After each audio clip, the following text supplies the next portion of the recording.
उत्तर भारत के एक छोटे से गांव देवरिया में चारों तरफ हरियाली थी, पर उसके बीच में एक पुराना पीपल का पेड़ था, जिसके पास लोग दिन में तो गुजर जाते थे। गांव वाले कहते थे कि उस पेड़ के नीचे रात में किसी अदृश्य शक्ति का वास है।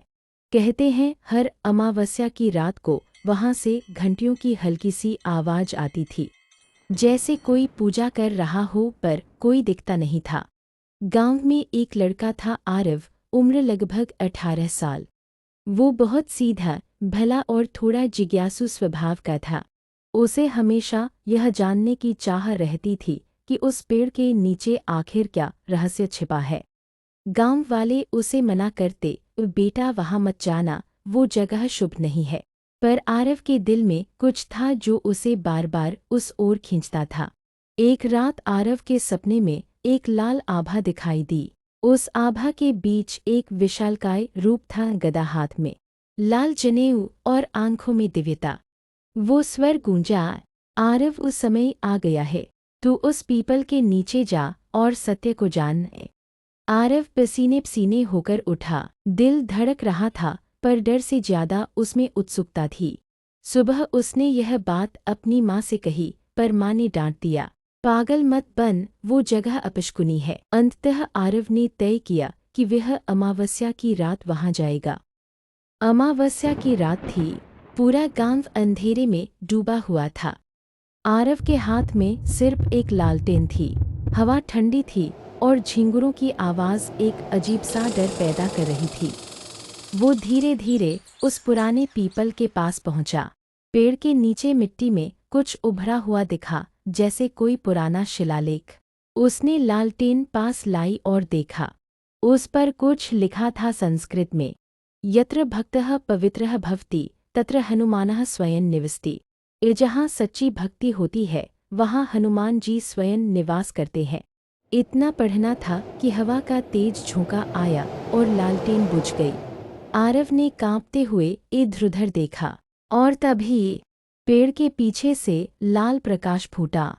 वो प्रकाश धीरे धीरे आकार लेने लगा और उसके सामने प्रकट हुए श्री हनुमान जी। हनुमान जी का रूप तेजस्वी था, आंखों से दिव्यता झलक रही थी, शरीर से लाल ज्योति निकल रही थी। आरव भय और भक्ति में झुक गया।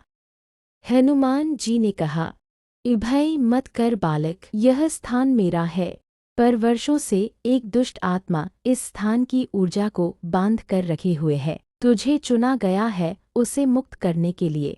आरव हकलाते हुए बोला, पर प्रभु मैं तो एक साधारण लड़का हूँ, मैं कैसे कर पाऊंगा। हनुमान जी मुस्कराए, साधारण वही है जो अपनी शक्ति नहीं पहचानता।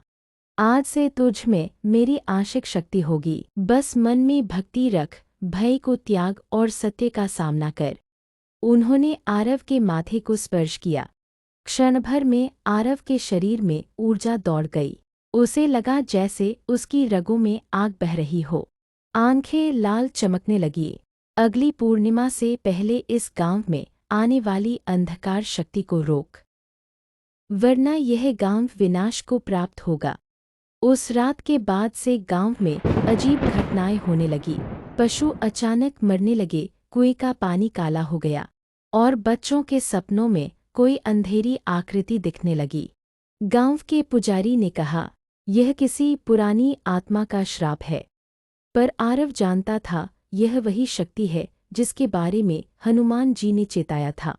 एक रात आरव को आवाज आई, आरव तुझे लगता है तू मुझे रोक लेगा, मैं वही हूँ जिसे इस पेड़ के नीचे बांधा गया था।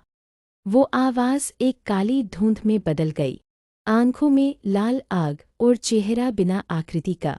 आरव ने जय हनुमान ज्ञान गुण सागर का जाप किया और तुरंत उसके चारों ओर लाल ज्योति का घेरा बन गया। वो धुंध पीछे हट गई। अब उसे समझ आ गया कि यह कोई साधारण आत्मा नहीं, बल्कि रावण के काल का दानव आत्मा कलनाग है, जिसे हनुमान जी ने कभी यहाँ बांधा था।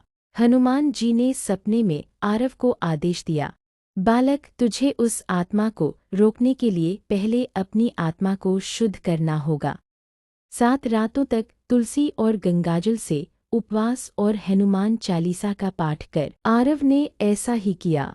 हर रात वह मंदिर में बैठकर चालीसा पढ़ता